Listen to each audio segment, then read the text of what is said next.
What's up, everybody? This is Fred Ricciani of TSC News here with a podcast. I'm actually on the road right now, but news just broke that Roman Reigns failed a drug test, a wellness policy test. He has been suspended 30 days effective immediately, meaning he will be back just in time for the WWE Battleground pay-per-view, but now there are some serious questions about his future as the guy.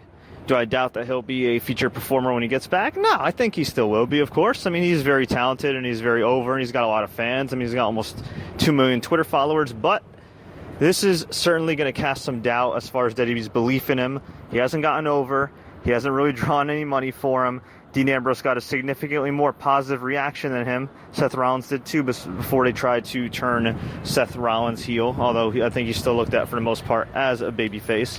And yeah, it's going to be interesting because they just booked the Triple Threat Shield main event for Battleground, which is Reigns, Rollins, Ambrose for the title. I guess they're going to do Ambrose versus Rollins, even though it's been done God knows how many times. So we'll see what happens here, but Roman Reigns released a statement. He's owning up to it. He apologized for failing. And, hey, I give him kudos for apologizing. I give him kudos for making a statement. It's just a little weird because there's always been rumors, and I'm not going to accuse anybody of anything, but there's always been rumors that WWE's drug testing is shaky at best. There's always been rumors that WWE protects their top stars or gives them exemptions. And let's face it, the last, 4 or 5 years, there hasn't been anybody of note that's failed outside of Randy Orton. That's as far as a big name, a big main eventer. And even in the case of Randy Orton, he's a multiple-time offender.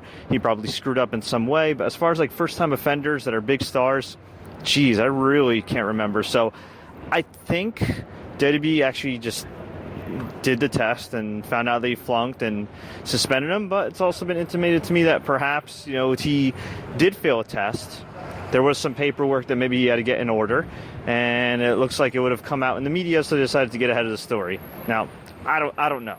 I'm not a conspiracy theorist or anything, but it is interesting that Roman Reigns, a guy who was just the world champion 2 days ago, fails a test when the last guy to really fail was Hornswoggle, Heath Slater, Adam Rose. I mean, those guys aren't exactly top stars or rich or guys that could afford masking agents or therapeutic use exemptions for testosterone or anything like that. So, but again, it doesn't have to necessarily be steroids. It could have been synthetic marijuana, could have been Adderall without a prescription. I mean, it's very vague as far as what the statement is, what he actually failed for, what he didn't fail for. So we'll see. But folks, I'm going to get on out of here. I'm actually in New York City. Again, I'm on the road for work, but thought I'd just record a quick podcast right here, breaking news podcast on SoundCloud. I hope the audio quality isn't too bad for you guys. I will be back later tonight, youtube.com/thesportscourier, and right here on SoundCloud and iTunes to discuss this further. But I want to hear from you. Let me know. Leave a comment below.